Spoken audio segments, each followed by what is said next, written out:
I'd like to call to order the Police Station Building Committee regular meeting on Wednesday, September 16th at 7:02. If we could all stand for the Pledge of Allegiance. I pledge allegiance to the flag of the United States of America and to the republic for which it stands, one nation, under God, indivisible, with liberty and justice for all. All right, at 7:03, I'd like to open public comment. Is there anybody from the public on, Bill, that wants to make comments? There are no members of the public joining currently. Okay, I would also like to close public comment at 7:03. With respect to a member of the public, it's Lisa Labella. Okay, so Lisa, do you have anything to say, or? No, I just wanted to let you know I am on the call and I am a member of the public. I'm not, I'm not even. Okay, yeah, I thought that's right. All right, we're going to move over to item number 4, the approval of the minutes of the August 13th, 2020 meeting. Can I have a motion? Dr. Thornton? Okay. And Second. by Sean. All those in favor? Aye. And tenants, aye. Okay. All right, now we're going to go over to new business and project update. So for this, I'm going to just get into this real quick. Enzo, I think you got to call the roll because we're online. Okay. I thought, so there's Keith, Sean, Dr. Thornton, Art's online. Yes. Is there anybody else? I'm here, Scott Thornton.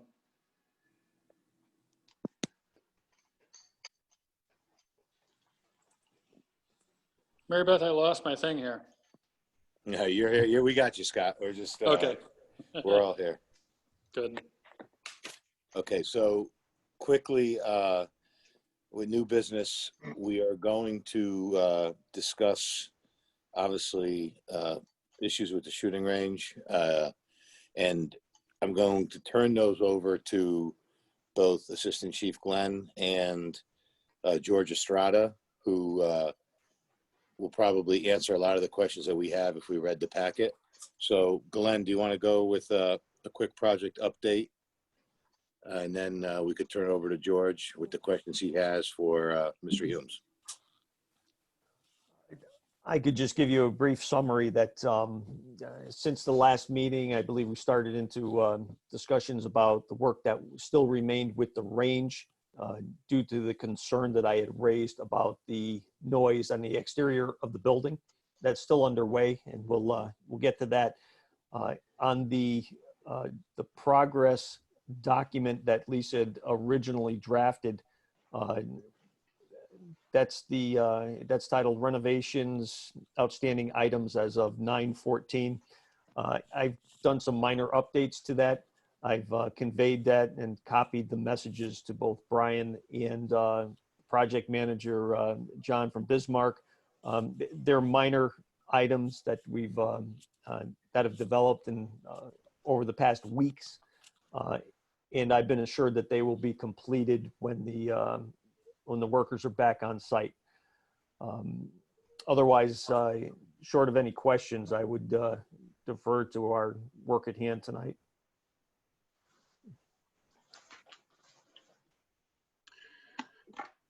Good evening, everyone. Glenn, one thing I would say, the penetrations that we have that need to be finished, I think we need to have the contractor back on site, you know, really immediately to finish that up, regardless of what other work may have to take place, because that's neat. That should have been wrapped up as the original part of the original project. And right now we have had some mice in the building that we believe could possibly have come through some of those openings that are unfinished. So I think it's important that we get those buttoned up. As the weather changes, rodents look for a winter home, and we don't want them to get into the building. Yes, I agree. In fact, I'll add to my earlier statement.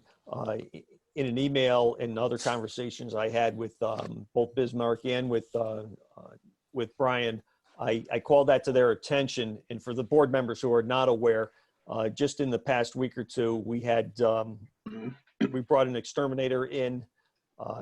When we had some signs of infestation, we find, they found evidence of mice in and around the range near where the penetrations were in the building.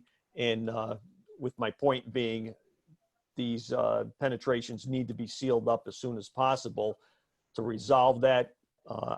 I think Brian agreed at the time, and now that we've come farther along with and resolved questions as to how we're going to deal with the duct work, I think he was in agreement with that. So yes, I agree, George. Yeah. Okay, George, just to let the other committee members know, this morning I had met on site with Chief Lombardo, Assistant Chief Glens, and George Estrada from the town of Trumbull, who's the owner rep.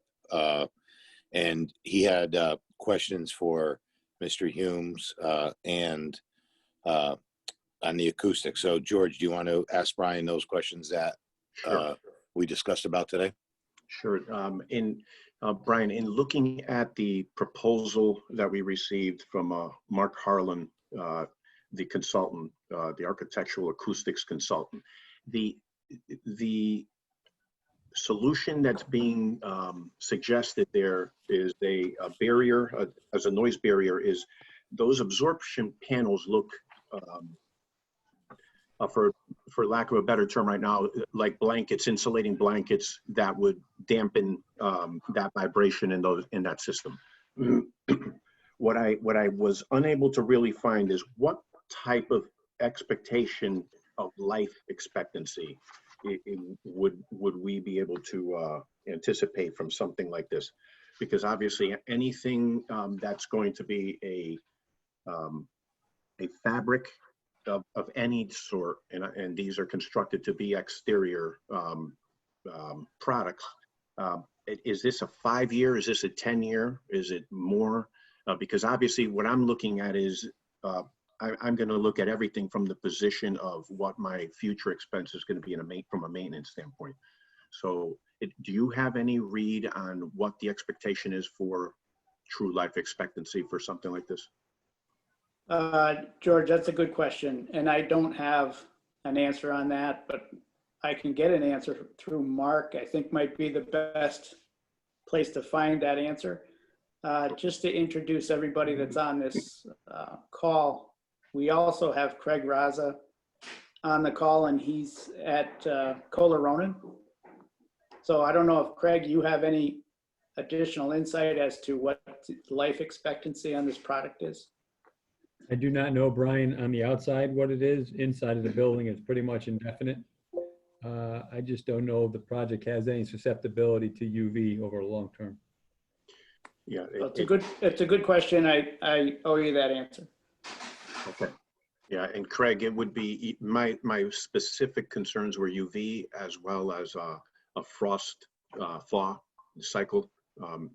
Definitely exposed to the elements directly. So I want to be very careful what we select as a final solution for that area. It is a product that's recommended for exterior. Right. So it's not an installation that's not appropriate for the product. I just don't want to give you a life expectancy without a little bit more research. Yeah, because obviously the quote is substantial. So if we are going to do something, it has to have an adequate lifespan, that we are not in 5 years out dealing with major maintenance or replacement. Because obviously it'll probably be more expensive than whatever it is that we pay for it at this point. And I forwarded another email from Mark after he reviewed this proposal, and Mark is the one from Jaffe Holden that put together the recommendations. And he said if the concern was for the cost of the product, there are other manufacturers that he could suggest that may be less costly. Now, I don't know if that means less life expectancy or if it's an inferior product to the one he's originally recommended, but the one he recommended is the one that's being priced. Okay. I certainly want to explore all of our options. So if he would be able to share some of that with us, would also include life expectancy of what that might be, that'll be very helpful. Unfortunately, he had another commitment tonight, or he would have been also available, but he said he is available to discuss any of these issues. Okay. Brian, another question that I would have, if, obviously we're looking at this as it's an afterthought that we're adding it into the project, but I'd like you to just, and not that I need an answer this evening, but I need to know what would be the solution if we had actually put this into the project up front, so that we can gauge what other options could there potentially be. Double walled insulated ductwork, a more substantial solid block constructed system around it, and we're putting up a vinyl fence. I assume our belief is that was more from an aesthetic perspective. When the consultants were out there, they did indicate that that would also have an acoustical enhancement. So that's why we're going forward with it. But I need to understand what else would we have done that could have been incorporated into the project, so that we could just see. We're going to need to just weigh our solutions and see what exactly we do as a final solution for this at some point, hopefully in the near future.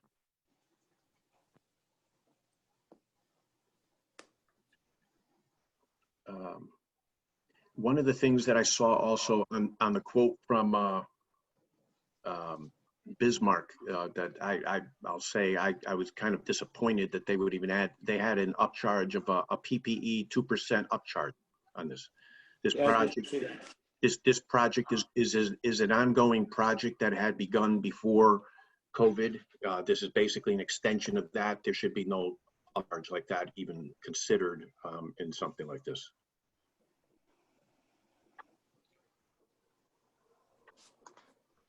And that's a conversation we can have with Bismarck. Yeah.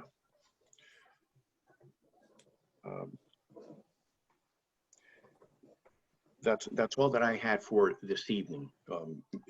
As we look through what other solutions, obviously I think that we should probably have a working session at some point when you get some of those answers, some answers to what we were just talking about. Maybe we can all jump onto a call with a smaller committee at that time, and then come back to the committee with what the recommendations are. Because there's a lot to work through here, and there's obviously a substantial financial exposure to the town. So we're going to want to vet everything. Angelo and I were talking about that today. We were even strategizing about other options that we're not professionals in the world of acoustical engineering, but we'd like to have some discussions about some additional things that maybe we could do that might be less expensive, hopefully. Well, we would want to include the acoustical consultant in that conversation, and they said they were available in that. So whatever you're recommending, the reason that I brought them on was because this is not really my area of expertise. So sure. I think they need to be part of that conversation. No doubt. Yep, absolutely. Angelo, did I miss anything? No, I think that's great. So Brian, just to echo on what's been said, I guess from a town standpoint, we're extremely disappointed that we're at this point, especially like George had said, what we need to know what would have been designed if it was in the original bid documents. I know we had talked about a couple different ideas that we thought would help to get the sound to move up instead of out, so it would sort of dissipate. But I think we definitely need to have some other solution other than this acoustic wrap, which I'm looking at, and even with George's, I don't know how it's going to last on the outside. So we need to know lifespan. We need to get the penetrations sealed ASAP. You know, in my feeling from the last meeting, I don't think it should have gone and waited to get this acoustical study done. It should have been done and completed long before this. So we're going to have to, you know, you're going to have to contact Bismarck tomorrow morning, and you know, we're expecting a pretty rapid response in getting all the penetrations sealed up. Because the last thing we want to do is start back charging for, you know, exterminators and costs to the town to eradicate rodents in the police department. Anything else, Glenn, George, committee members? No, not pretty much. Angelo, to the chair, I have a couple questions if I could. Yes, go ahead. Jim Nugent. Yeah. Brian, can you tell me, because I thought this was the case from a previous meeting. Did the plans and specs call for any sound insulation at any point for the wall penetrations? Yes, that's part of our drawings, yes. Right, for all of them, for one of them, or how many? No, for all of them. So was that something that was missed by the contractor or its subcontractor?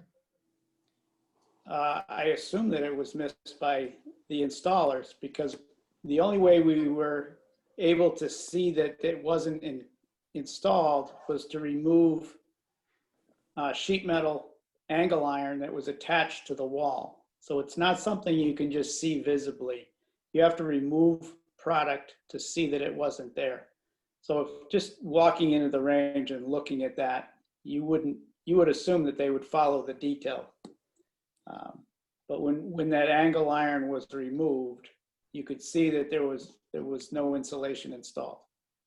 And are you talking about insulation like for heat loss or insulation for sound attenuation? It was in there for, I couldn't hear you. I'm sorry. And the gun range, and it didn't. Wait, could you repeat that? I didn't hear the answer. it was installed there for energy, but also would be assisting in acoustics. All right, so it was not the same kind of insulation we're talking about now for sound purposes. No, it's a different, it's not the blanket insulation that we're talking about for the ductwork. Basically, Jim, it was to seal up the penetration so you would have no mitigation from inside to outside around the ductwork. That's the detail that wasn't complete. There's two wall thicknesses in there. You got the outside brick and block plus the inside concrete. When they cut the hole through, the hole was not cut clean. It was beat up. They did not do anything to seal up the penetrations at all, inside, outside, or through the cavity. And you left these big open. And at some point, you could see daylight looking from inside to outside. I Okay. didn't see the plan. Does that have to be fire retardant, or is it, or it could just be, well, what do the specs call for those penetrations? For safing insulation to go in there. It's not a requirement for fire and fire protection. It's for energy and acoustics. So, Brian, Bismarck would be responsible for their subs. Did they have a person watching this, or did it get covered up before anybody could see it? I'm a little lost on. It was all covered up before anybody could see it. We're not there on a daily basis. Right. We're not a. I know you're not. I know you're not, but So, Bismarck is there. The Bismarck did have a project manager who was on site. And Bismarck's project manager was there when we had the acoustical engineer do that visit most recently. Yes. And they were as surprised as we were when the acoustical engineers who removed that sheet metal angle iron to take a look at how that was connected to that wall to address it acoustically. And the minute he pulled it off, we could see sunlight outside. So if we had not had this problem, we would never have discovered that at this time. Probably in the future, we would have had other problems as a result of that, including water infiltration and pests. But we're fortunate that we caught that now very early on. It should have been caught by the project manager, Yeah, the I project agree. manager on site. Absolutely, no doubt. It So should what have is never. Bismarck, my question, what is Bismarck acting as a construction, and you're representing us, Brian, as a town, what is Bismarck doing now to go after the insulation guy, or, you know, where does that stand? You're just gonna let him walk? Are they gonna bring him No, back? no, No, no. Kevin, It's- we have, No. we have retainage and I also. understand that. No, Kevin, let me finish. We asked them to not do anything. We are now asking them for the first time to get out there and fix these penetrations ASAP. So they're gonna have that opportunity to get this done within the next week. And then after that, it's Bismarck's responsibility. If their sub doesn't come back that originally did it, Bismarck's responsible for finding somebody to fix that issue. And we have Brian, I'm sure, and we'll tell them tomorrow to get these holes fixed ASAP. And then after that, if they don't, then that's when Jim gets involved. Well, They have acknowledged that. Go ahead. Bismarck's acknowledged that even in their proposal that they sent, they state that filling around the ductwork with mineral wool and sealing the penetrations is contract work and will be handled without additional cost. So they acknowledge that that is scope that they are responsible for. So Brian, you're gonna let them know tomorrow that we need to get this done. Yes, I will. George, anything else you want to add? Jim? Yeah, I do. But I'm just, my next question is about sequencing though. If they're gonna go out and start filling all this in, and then we're gonna go back again to install the sound insulation after they seal up the walls? Is that right? That's a good question, and that was the reason that I brought up at the last meeting why we didn't have them go out and do it immediately, because I wanted to know what the master plan was. I wanted to know, are they going to be performing work that they have to then go and undo or remove in order to install other components? So That's what it sounds like to me. when we received the acoustical consultant's report, it's really broken down into 3 phases. One is we need to seal the penetrations. 2, we need to add the sound lagging to the exterior ductwork. And 3, we have to add a duct silencer. So sealing the penetrations still makes the other 2 options available without having to go back and do anything to those penetrations.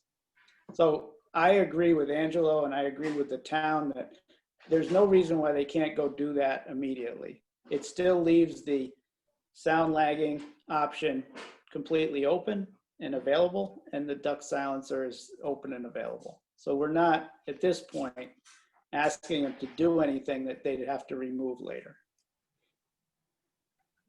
And I think, George, it's also a monetary thing, right? We don't have the money to go ahead with this at this point, correct?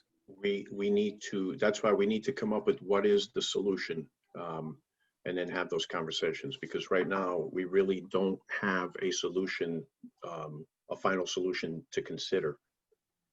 And you know, once we settle in on what that solution is, we will seek to probably multiple bids so that we can again address hopefully the cost, mitigate some of that cost. It clearly, so that everyone is clear, the acoustical application to this project is something that the end user clearly needed, and they needed it up front. They need it today. It's got to get done. So we have to buy that solution.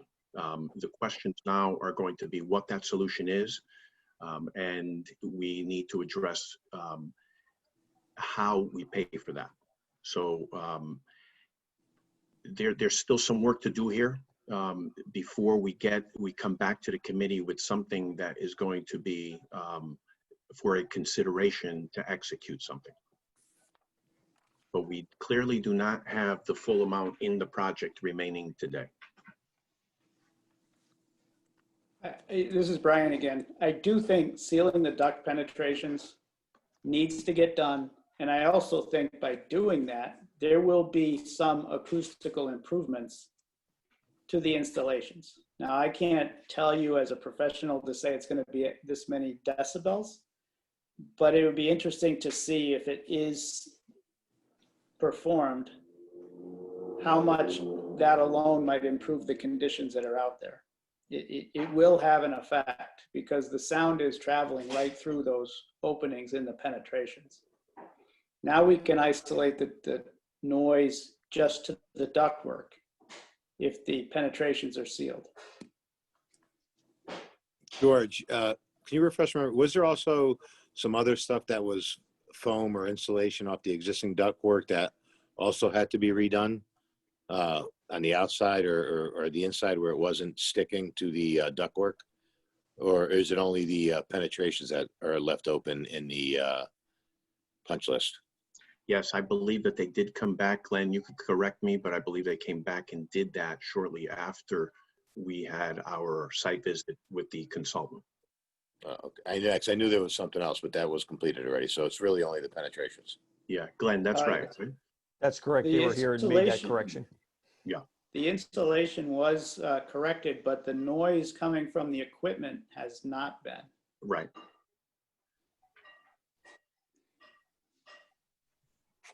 Does any of the other committee members, anybody have any questions or anything to say regarding the penetrations or the acoustical study or anything with the sound?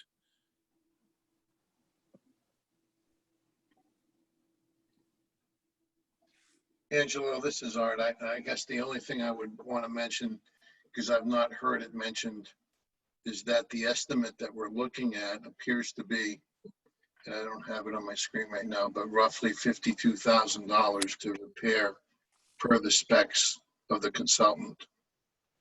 And so that just adds some context to the discussion, right?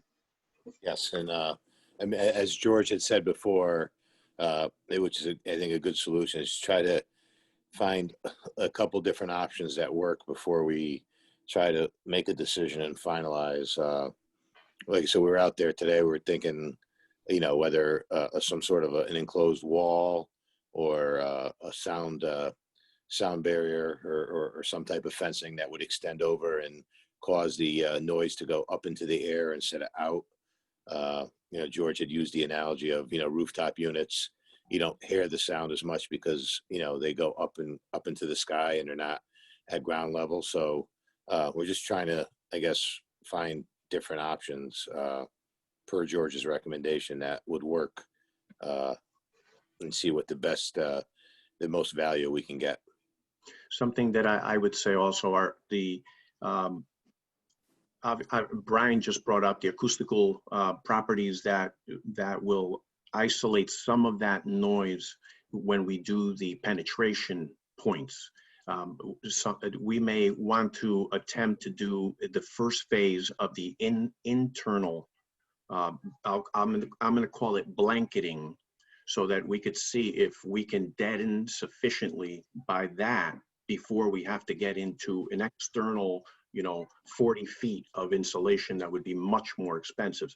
So that's where I'm saying to Brian, we need a working meeting, definitely with our consultant at our side, the acoustical consultant, giving us some feedback, but maybe we can phase up this approach where we may be successful in achieving what we're hoping to achieve.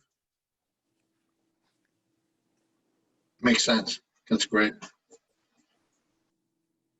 Did any other committee members or anybody have any questions? Okay, moving on to old business. Is there any old business, Glenn? I am looking in my packet. I think we covered it with these punch list items. Is there anything else, Glenn? Yeah, that was only worthy of a mention right now because I'm sure they will be addressed when the workers are back on site. The only other business I have is under finances, so we'll wait for the Okay, the update with sorry, I skipped over budget. approved invoices. Okay. Oh, you may want to review the summary of the budget, and I'll follow with the invoice if you'd like.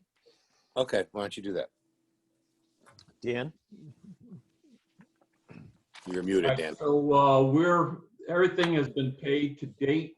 The only thing left outstanding we have is the retainer on Bismarck and the balance of Coloradonin, which is part of the package tonight. Everything else has been completed and up to date. We're still waiting on the fence to go in as well.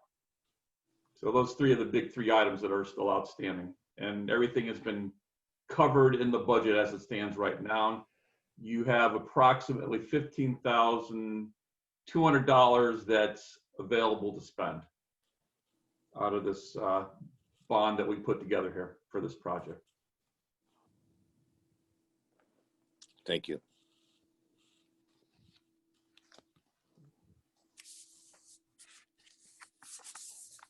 So we have this invoice Yes, for the $6. I received from Jakunski Humes a cover page on a Coloradonin invoice for $600. I believe this was for the final payment for commissioning services. That was approved by the committee some time ago. That has been completed, by the way, during, and that was part of when this was uncovered. And in fact, Craig was here during that time for his inspections. So Glenn, when you say it was approved, do we already voted on this, or do we have to take a vote on this, or? No, the work was approved, but the now that it's been completed, you'll need to vote approval for the complete the payment. Okay. Can I have a motion to approve the invoice for the final payment for $600 to Coloradonin through Mr. Humes' office? So moved. Can I hear a second? Second. All right, all those in favor, say aye or raise your hand. Aye. I'm sorry, who made the motion? Who made the motion? Mr. Haley. Haley, okay. Seconded was what, by whom? LeMay? Art, Okay, yes, LeMay. okay. It's hard. And did all those vote in favor? Yay. Yay. Yay. Is Scott still there? Yes, yay. Keith? Is Keith still on? Yes, I voted yay. Okay. I'm sorry, I didn't see everything. Okay. Any opposed, Angela? Are there any opposed? Any 5 for 5? Okay. Mr. Chairman, how would you like me to handle the, I have the original invoice in hand. That'll have to go to finance. Would you like to arrange your signature, or would you like me to initial that and send it to Dan? How would you like that handled? Dan, you have it with you now, Glenn? I do. Dan, do I need to sign his copy, or just, what do you prefer? If you sign a copy, I'll use your signature as the original for the submission. Okay, Get it to me, we'll get it in for payment.